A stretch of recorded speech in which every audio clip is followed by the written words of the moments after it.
এই কারণে আমি সহজ একটা উত্তর হলো টিউশন ফি ম্যানেজ করা পসিবল না। যে এত ইউটিউবে ভিডিও দেখেন যা ইচ্ছা তাই করেন, পসিবল না।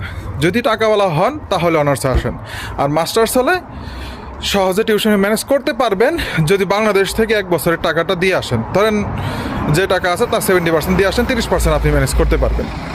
সবাই প্রশ্ন করতেছেন যে আসলে টিউশন ফি ম্যানেজ করা যায় নাকি যায় না। টিউশন ফি একবারে সহজ কথায় টিউশন ফি ম্যানেজ করা পসিবল না। যে যত কিছু ভিডিও বানাক, টিউশন ফি ম্যানেজ করা ইম্পসিবল। যদি মাস্টার্সে আসেন তাহলে হয়তো বা পসিবল। আমি আমার নিজের এক্সাম্পল দিই।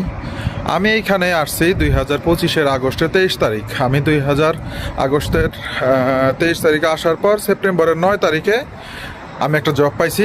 সেই দিন আমি 40 পাউন্ড ইনকাম করছিলাম।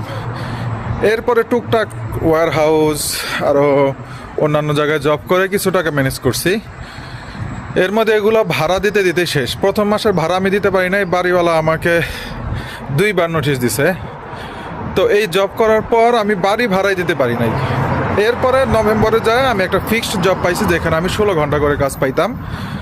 এরপরে আর একটা জব পাইলাম ওইখানে রেস্টুরেন্টে।